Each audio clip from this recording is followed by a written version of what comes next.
안녕하세요. 오늘은 해외에서 아주 핫한 반응을 보였던 기법을 소개해드리고자 합니다. 이 기법은 10만원을 가지고 원화 약 7천만원을 만들 수 있었던 기법이라고 하는데요. 이미 해외의 어떤 유튜버 분께서 올려주신 기법이고 많은 관심과 뜨거운 반응이 있었던 걸 확인할 수 있었습니다. 이 기법을 통해서 많은 분들이 돈을 벌었다는 건데요. 저도 이 기법에 대해서 호기심이 가고 또 초보자분들도 쉽게 할 수 있다는 의견이 많은 걸 확인해서 오늘 이 기법을 여러분들께 오늘 소개하는 자리를 가져보고자 합니다. 첫 번째 시작이 되는 하이키나시라는 캔들을 보여드려야 되는데요. 트레이딩 뷰에서 상단에 보시면 이렇게 캔들 옆에 다른 캔들로 바꿔줄 수 있는 모양이 있습니다. 이렇게 즐겨찾기를 추가해놨는데 클릭하시면 하이키나시라는 캔들로 바뀌면서 추세가 확연하게 눈에 들어오는 걸 알 수 있습니다. 어떤가요? 이렇게 상승 추세와 하락 추세가 컬러로도 느껴지죠. 이걸 다시 일반 캔들로 바꾸면 이렇게 바뀝니다. 이 부분이 하이키나시로 바꿨을 때 이렇게 확인이 된다는 거죠. 여러 가지 장점이 있겠죠. 우선 추세를 컬러로 확연하게 느낄 수 있다는 장점이 있고요. 그리고 이 캔들의 원리를 알게 되면 가격이 향후 상승 추세가 나올지 하락 추세가 나올지 우리가 예측할 수 있게 됩니다. 이해를 돕기 위해서 준비한 사진인데요. 이 사진을 보시고 하이키나시 캔들을 공부를 하시면 됩니다. 하이키나시 캔들 경우에는 몸통이 클 때 신뢰도가 높은데요. 지금 보시면 양봉이 두 개 출현했다가 이제 하락 추세로 바뀌는 걸 볼 수 있죠. 언제 예측할 수 있었냐? 바로 이 첫 번째 캔들에서 우리가 예측이 가능했다는 겁니다. 왜 그러냐? 몸통의 크기가 확연히 크고 음봉 캔들에서는 윗꼬리가 없는 아랫꼬리가 있을 때 신뢰할 수 있는 캔들이고 하락 추세가 나올 수 있겠구나라고 예측할 수 있는 신뢰도가 높은 캔들이라고 생각하시면 됩니다. 하이키나시에서 적용되는 거죠. 보통 일반 캔들에서는 아랫꼬리가 이제 매수세를 뜻했죠. 하지만 반대라고 생각하시면 됩니다. 그리고 이 캔들이 출현한 뒤로 쭉 하락하는 걸 보실 수가 있었고요. 그리고 나서 지금 음봉 캔들이 또 나오다가 상승 추세로 바뀌는 걸 예측할 수 있는 캔들이 나왔습니다. 바로 이 캔들이 이제 기준 캔들이 되겠죠. 첫 번째 출현한 캔들은 몸통도 아랫꼬리가 달려 있습니다. 하이키나시의 양봉 캔들에서는 아랫꼬리가 아니라 이렇게 윗꼬리가 달리고 몸통이 클 때 우리는 신뢰도가 높다라고 생각할 수가 있습니다. 지금 이 경우도 마찬가지죠. 아랫꼬리가 없고 몸통이 크기 때문에 가격이 올라갈 수 있는 확률이 높다라고 예측할 수 있었습니다. 이 경우에 매수 포지션을 들어갔다라면 수익 창출을 할 수 있게 되었겠죠. 다시 그럼 트레이딩 차트로 와서 이 원리를 가지고 한번 적용해 보겠습니다. 바로 눈에 보이는 게 있는데요. 이런 구간이죠. 음봉 캔들 두 개 나왔으나 어떻게 됐나요? 바로 양봉 캔들이 나오면서 상승 추세로 전환될 수 있는 우리는 기준 캔들을 찾을 수가 있겠죠. 예를 들어 살짝 아랫꼬리가 있기 때문에 두 번째 캔들을 보시면 확실하게 느낄 수 있었을 겁니다. 몸통이 굉장히 크고 아랫꼬리가 없는 캔들이 눈으로 확연하게 딱 볼 수 있는 기준 캔들이 나타났다는 거죠. 우리는 이 캔들의 종가 기준에서 매수 포지션을 잡을 겁니다. 우리는 손절 구간을 바로 설정할 건데 어디로 하냐? 이 캔들의 몸통보다 살짝 아래에다가 잡아주시고요. 그리고 종가 기준을 했을 때 1대3 비율로 가져가시면 됩니다. 손절이 0.6%니까 수익 구간은 한 1.8% 정도를 이렇게 잡아주면 된다는 거죠. 딱 신기하게도 1대3 비율로 했을 때 딱 익절이 되고 가격이 또 떨어지는 모습을 확인할 수가 있겠죠. 만약에 목표한 타점까지 오지 못했다라고 하면 언제 익절을 하면 될까요? 쭉 올라가다가 음봉 캔들이 출현하기 시작할 때 익절을 해도 됐겠죠. 오늘 이 하이키나시 캔들에서 보조지표를 두 개를 더 추가할 겁니다. 보조지표 두 개를 뭘 추가할 거냐? 바로 첫 번째 지수 이동 평균선입니다. 지수이동 평균선을 추가하신 다음에 좌측 상단에 톱니바퀴를 클릭하시고 길이를 200일선으로 수정해 주십니다. 저는 색깔을 눈에 잘 보이게 흰색으로 클릭을 하고요. 굵게 있는 두 번째 걸 선택해서 눈에 띄도록 만들겠습니다. 이 200일 이동 평균선을 기준으로 상승 추세가 더 신뢰가 있는지 하락 추세일 때 이 하락 추세가 더욱더 신뢰가 있는 건지 우리는 구분할 수 있다는 거죠.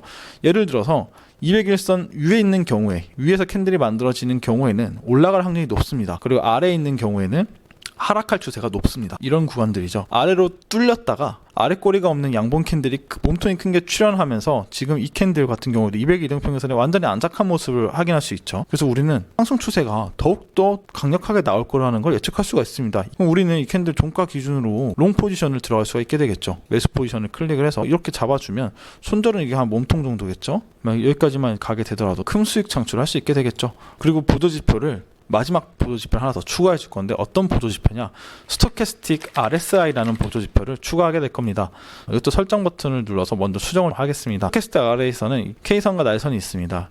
클릭을 하셔서 색깔을 두 번째 걸 굵게 만들어 주고요. 날선 같은 경우는 빨갛게 할게요. 두 번째 걸 클릭하셔서 굵게 만들어 주시고 미들 밴드는 빼주시고요. 백그라운드도 체크를 하셔도 되고 안 하셔도 되는데요. 저는 뭐 빼고 하겠습니다.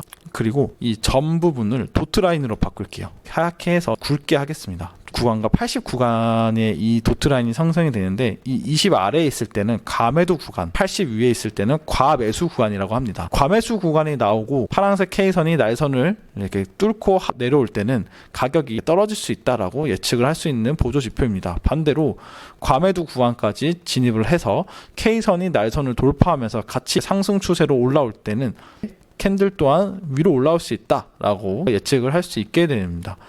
그럼 우리는 이제 하이키나시 캔들과 200일 이동 평균선을 가지고 매매를 했는데, 이 스토캐스틱 RSI가 지금 상승 추세였는지 하락 추세였는지까지 확인을 하면서 승률이 더욱더 높고 확실한 타점을 잡는 매매를 할 수 있게 되는 겁니다. 예를 들어서 이런 구간을 한번 살펴볼까요? 200일 이동 평균선 아래에 캔들이 있고 몸통이 큰 캔들이 이제 출현을 하면서 지금 윗꼬리가 없고 몸통이 이전보다 크기 때문에 하락할 확률이 높습니다. 그리고 스토캐스틱을 보도 K선이 과매수 구간에서 아래로 뚫고 내려가고 있는 하방 추세가 진행이 되고 있죠. 여기에서 숏 포지션을 오픈을 합니다. 이 구간에 들어갔다고 생각을 해볼게요. 물론 이제 손절 라인은 이 캔들보다 살짝 위로 잡아주고요. 익절 구간은 1대3 비율로 가니까 0.34니까 0.9나 1% 정도로 잡겠습니다. 우리는 수익이 낮다는 걸 또 확인할 수가 있게 되죠. 물론 더 내려갑니다. 하지만 우리는 안전하게 매매를 해야 되기 때문에 칼같이 손절과 익절을 하면서 복리로 시드를 불려가는 매매를 할 거기 때문에 아쉬워할 필요가 없습니다. 자리는 계속 있죠. 이런 구간도 지금 200일 이동평균선을 뚫고 내려오는 구간이죠. 조건이 충족이 됩니다. 깨끗한 캔들이 나왔죠. 윗꼬리가 없고 아랫꼬리가 달려있는 캔들이고 200일 지수이동평균선 아래에 있다. 하락할 추세가 크다는 걸 알 수 있죠. 그리고 스토캐스틱 RSI도 매수 구간까지 올라온 건 아니지만 K선이 뚫고 지금 아래로 내려가고 있는 하방 추세라는 걸 알 수가 있죠. 두 가지 보조지표와 캔들을 통해서 하방 추세라는 걸 알 수 있었습니다. 당연히 숏 포지션을 들어가면 되겠죠. 그리고 이 캔들 기준 손절을 잡아주고요. 1.5%까지 익절 구간이 나오겠죠. 이 정도로 익절 구간을 잡아주면 충분한 수익을 창출할 수 있게 됩니다. 지금 뭐 1%, 1.5% 이렇게 수익이 나는데 사실 레버리지를 쓰죠. 20배의 레버리지를 가지고 매매를 했다고 하더라도 우리는 한 번으로 20%에서 30%의 수익 창출을 하고 있는 겁니다. 복리를 계속 늘어나게 되니까 10만 원을 가지고 7천만 원을 만들 수 있다는 게 허황된 말이 아니라는 걸 알 수 있게 되는 거죠. 사례를 하나 더 찾아보고 마치도록 하겠습니다. 개인적으로 이런 구간을 좀 좋아하는 것 같습니다. 지수 이동평균선 밑에 캔들이 있다가 위로 돌파를 하고 지지를 받고 다시 한번 추세가 전환될 때 이렇게 여기 아래서 있다가 돌파하고 찍고 올라오는 이런 추세를 개인적으로 좋아하는 것 같아요. 그래서 매수 포지션을 들어가면 되겠죠. 이 캔들로 종가 기준으로 들어갔을 때 당연히 손절은 이 정도로 잡아주시고요. 1대3 비율이니까 뭐 2% 정도의 수익 창출을 기대할 수 있는 자리죠. 그럼 우리가 레버리지 30배를 했다고 하면은 60%가 넘는 수익을 볼 수 있는 그런 타점이었다 라고 생각을 하시면 되겠습니다. 많은 분들이 이 기법을 가지고 수익 창출을 하고 있고 오늘 같이 살펴보니까 왜 수익 창출이 나는지 충분히 머리로 이해할 수 있는 시간이었다라고 생각을 합니다. 저는 이 세상에 완벽한 매매 기법은 없다라고 생각을 하는데요. 이 기법 또한 분명히 틀리는 자리가 나올 겁니다.